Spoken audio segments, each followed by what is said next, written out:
Hai Sawadee selamat datang kembali di segmen analisa. Kembali kita perbaharui informasi terkini terkait dengan Teng Monida yang tenggelam di 24 Februari 2022 lalu.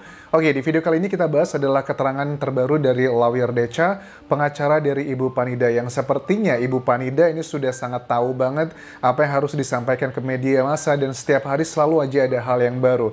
Hari ini Lawyer Decha mengatakan bahwa dari kelima orang yang berada malam itu bersama Teng Mo, yakni adalah Robert, Por, Gatik, Sen, dan juga Job, itu mereka semua bukanlah orang-orang ahli di bidang hukum. Tapi bagaimana mungkin langkah-langkah mereka selama sebulan terakhir ini, pada saat Teng Mo tenggelam, mereka itu melakukan beberapa langkah yang tahu banget bahwa hal tersebut bisa menyelamatkan mereka dari langkah-langkah hukum yang bisa menjebak mereka lebih cepat. Misalnya seperti apa? Lawyer Decha mengatakan bahwa nggak mungkin kalau si 5 orang tersebut melakukan hal-hal semua yang telah dilakukan selama ini tanpa ada mastermind-nya, tanpa ada yang menulis skripnya, dan orang tersebut adalah orang yang paham sekali tentang dunia hukum. Oke, ini siapakah orang yang dituju dan apakah indikasi-indikasinya dan status hukum mereka bagaimana ke depannya? Ini akan kita bahas untuk video kali ini, tapi sebelumnya jangan lupa please subscribe channel YouTube ini dan kalian nggak akan ketinggalan update terbaru terkait dengan Teng Monida langsung dari Thailand ya. Oke, langsung aja kita bahas. Lawyer Decha tuh bilang begini, selain kelima orang tersebut yang dia yakin akan menjadi tersangka sebelum Songkran atau sebelum tanggal 13 April 2022, dia yakin bahwa ada satu orang lagi yang paham akan hukum, siap-siap aja akan menjadi tersangka juga. Ya, tersangkanya bukan karena pembunuhan tetap, tapi karena ya percobaan perlawanan terhadap hukum di Thailand. Ini juga suka nggak suka ya, aku nggak ngerti nih apakah kasus ini ada indikasi murni pembunuhan atau kecelakaan, tapi menurut aku ya, walaupun ini adalah murni kecelakaan, tetap akan ada beberapa orang yang akan mendapatkan hukuman penjara, teman-teman. Kalau kecenderungannya, aku melihat di Thailand sepertinya ada beberapa netizen yang berpikir, ini sudah ketebak, ini sudah pasti kelima orang tersebut yang sekarang kan sudah pasti akan masuk penjara karena pasal-pasal yang sudah aku sebutkan di video sebelumnya, yaitu adalah Robert, Por, dan juga Sen, itu 95% akan masuk penjara. Gatik dan juga Job kemungkinan besar pun juga akan masuk penjara dengan pasal yang nggak tahu seperti apa, karena sampai saat ini belum ada pasal yang bisa menjerat kedua orang tersebut, karena memang sampai sejauh ini masih dugaan kuatnya adalah murni kecelakaan. Nah, sebagai background, kenapa kita juga harus membahas Lawyer Decha, pengacara ibu kandung dari Teng Monida ini? Karena data-data, misalnya otopsi kedua, teman-teman, itu yang didapatkan oleh mereka tuh sudah lebih lengkap. Misalnya kita tahu di otopsi kedua itu kan ada beberapa bagian, misalnya luka, area vagina, mata, itu kan yang hanya disampaikan data secara general aja oleh tim penyidik dan juga lembaga-lembaga yang concern di bidang ini kemarin ya, yang di kasus ini. Tapi kalau untuk Ibu Panida itu semua sudah tahu semuanya, makanya aku melihat bahwa apapun yang dikatakan dari Lawyer Decha ini bisa dibilang adalah refleksi dari fakta-fakta hukum yang sudah diberikan tim penyidik ke keluarga Teng Monida sendiri. Dugaannya adalah ada seorang pengacara yang telah menuliskan skenario. Kenapa pengacaranya berpikir seperti ini? Pertama begini, kenapa kok si 5 orang saksi yang bersama Teng Mo malam itu, mereka itu menunda untuk temui tim penyidik? Maksudnya gimana? Kalian tahu sendiri, memang si Gatik yang menemui tim penyidik pada saat sehari setelah Teng Mo tenggelam. Tapi kan pada saat Gatik menemui dan juga membuat laporan ya BAP, itu kan juga Gatik sudah ditemani dengan pengacara. Nggak cuma Gatik aja, tapi ada saksi yang lainnya juga sudah punya pengacara masing-masing. Itu adalah langkah yang sangat cerdas menurut aku pada saat seorang saksi rentan akan menjadi tersangka, ya langsung aja dikawal sama pengacara. Karena kalau sudah ada pengacara, dia akan duduk bersama kita selama BAP, berita acara pemeriksaan, dan jangan sampai jatuhnya pra-peradilan ya. Kalau seandainya treatment dari penyidiknya salah, ada yang keliru, itu akan habis dipakai sama pengacaranya untuk melawan kembali. Itu untuk masalah pengacara sendiri status hukumnya. Yang kedua adalah berhubungan dengan pengambilan sampel dan juga cek tubuh dari kelima saksi tersebut. Kalian tahu ada 2 orang yang menolak untuk melakukan diambil tes sampel darahnya, rambutnya dan juga urinnya, sen dan juga por ya. Itu kan juga mereka menolak untuk diambil sampelnya tersebut. Tapi itu kalau aku lihat sekarang kayaknya udah diambil sampelnya, mungkin sudah lebih dari sebulan, karena suka nggak suka itu adalah bagian yang harus dilakukan, yang namanya warga negara yang baik harus dilakukan. Tapi karena kenapa mereka itu menolak, karena kan waktu itu diambilnya baru 2 hari atau 3 hari setelah Teng Monida tenggelam, dan kasus ini pun masih belum tentu juntrungannya. Dan 3 hari setelah Teng Monida tenggelam, memang indikasi penyidik sudah mengatakan ini adalah murni kecelakaan. Makanya ada hal yang tidak bisa dipaksakan ke para saksi, mereka tidak mau menandatangani konsen untuk diambil sampel dari tubuhnya. So, it makes sense. Tapi sekarang sudah ada otopsi kedua, ada tim DSI, Department of Special Investigation, terus juga ada Hak Asasi Manusia Thailand, serta ada tim komite yang telah dibentuk untuk menangani kasus ini, serta ada juga sejumlah pengacara independen yang mengumpulkan bukti-bukti kasus ini. Memang jelas mereka sudah diambil sampel untuk tubuhnya. Bahkan salah satu pengacara yang dari independent lawyer ya, itu mengkritik penyidik di Thailand, kenapa kok mereka diperbolehkan menolak untuk diambil sampelnya. Nah, gara-gara kritisi seperti itu, ya no viral, no justice lah ya, karena setiap warga negara juga harus sama ya di mata hukum. Pada saat untuk membantu sebuah kasus ya harus diambil, ya harus mau gitu. Terus juga memberi keterangan bohong agar bisa terbebas dari hukum dari orang yang paham hukum.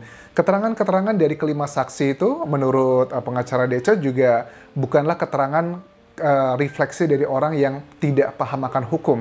Misalnya keterangan ya masalah kronologi, misalnya juga ada dugaan mereka sempat menyembunyikan speedboatnya, menghilangkan barang bukti, kemudian juga membersihkan speedboatnya.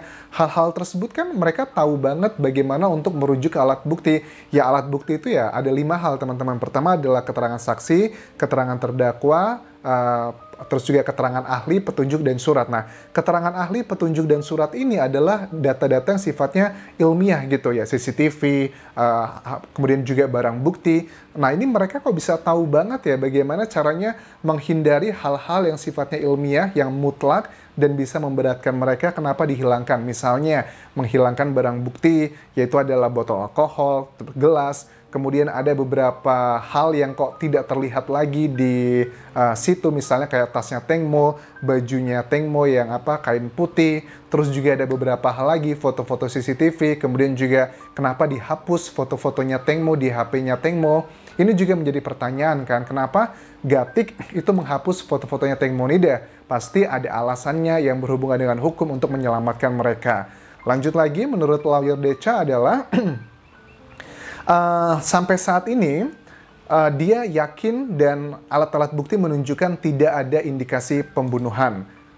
Ya, karena tidak boleh berdasarkan keyakinan saja, tapi fakta-fakta yang dia kumpulkan belum ada satupun saksi ataupun juga alat bukti yang menunjukkan ini adalah pembunuhan, karena semuanya masih dalam linear dengan otopsi yang pertama, kemungkinan besar karena kecelakaan. Tapi ya, menurut aku sih dengan 5 hal yang berbeda di otopsi kedua ini adalah kuncinya teman-teman. Ya, area V, kemudian ya sudah aku bahas di video sebelumnya, kalian sudah tahu mana aja yang menjadi kuncinya, makanya ini juga menjadi salah satu momen krusial genting kita. Dr. Pontip juga pasti sedang deg-degan, walaupun aku yakin beliau sudah tahu data-datanya, tapi dengan banyaknya birokrasi, aturan, A, B, C, D, sudut pandang ini itu, makanya juga sekarang kayaknya Dr. Pontip cukup menjaga jarak dengan media massa. Oke, itu bukan karena mendapatkan kritikan dari Ibu Panida, tapi dia tahulah kapan harus bersuara, kapan harus diam begitu. So, itu adalah yang terjadi di Thailand. Kemudian juga tentang isu air kencing yang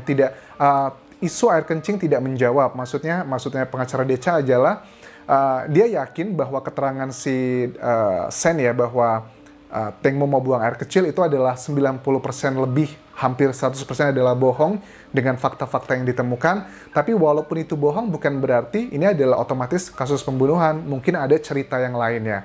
Nah, bagian ini juga aneh sih. Kenapa ya lawyer Decha yang merupakan speaker dari Ibu Panida begitu yakin ini adalah murni kecelakaan? Oke.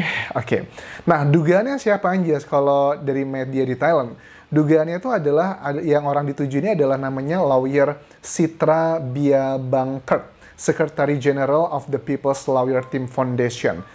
dia sudah menuliskan statusnya di Facebook dan juga membuat keterangan di media massa, itu bukan saya yang dimaksud oleh pengacara Decha. Saya tidak mungkin melakukan hal seperti itu. Saya nggak ikut campur lagi dengan urusan, tidak memberikan keterangan banyak, karena saya lagi banyak pekerja menangani kasus yang lain. Bahkan dia bilang juga gini, si pengacara Citra, saya sudah telepon Decha dan dia sudah menegaskan ke saya bahwa bukan saya yang dimaksud dia pada saat memberikan keterangan ini. Well, kalau sudah berbicara dengan pengacara, itu kadang tidak ada teman yang abadi, tidak ada yang musuh abadi kalau kita berbicara dengan pengacara. Hari ini bisa ngomong A, besok bisa B, besok bisa C, semua itu tergantung pada kondisi dan situasi. Tapi kalau menurut aku, kalau pengacara Decha mengatakan murni ini adalah kecelakaan, tidak ada indikasi pembunuhan, aku secara pribadi dengan fakta-faktanya sudah kita bahas sampai video ini, aku tidak setuju dengan pengacara Decha. Dan aku yakin bukan cuma aku, tapi juga banyaklah di antara kalian yang nggak setuju dengan pengacara Decha, ini adalah murni kecelakaan. Tapi kenapa Ibu Panida sepertinya yakin dan berusaha membuat narasi murni karena kecelakaan? Apakah ada hubungannya dengan uang 30 juta baht? Ataukah ada sosok lain lagi yang berusaha untuk dilindungi dari sesuatu hal yang jauh lebih besar? Dan kecenderungannya aku melihat kelima orang saksi yang bersama Teng Mo malam itu kayaknya sih semuanya bakal masuk penjara, tapi pasalnya bukan pasal karena pembunuhan, tapi dengan pasal yang akan dicari-cari nanti ya. Kedua orang, Robert dan Por, pasal kelalaian. Sen itu pasalnya karena keterangan palsu. Nggak tahu kalau Job dan juga Gatik, apa nih pasal yang kira-kira bisa dicari-cari, ya mungkin untuk menenangkan masyarakat dan juga netizen. Semuanya udah kena penjara, jadi aman ya semuanya. Walaupun mungkin ada indikasi, ada seseorang di balik ini semua, ya aman gitu, mengamankan. Itu adalah dugaannya di Thailand. Tapi faktanya ya kita nantikan nanti, sekitar semingguan lagi, kayaknya kasus ini akan segera berakhir dan kita akan melihat finalnya. Whether this case is a real accident atau ada indikasi pembunuhan. Thank you very much for watching this video. Sampai ketemu lagi di video berikutnya. Tinggalkan like, tinggalkan komen, dan juga follow Instagramku di Anjas di Thailand. Dan jangan lupa subscribe channel YouTube ini.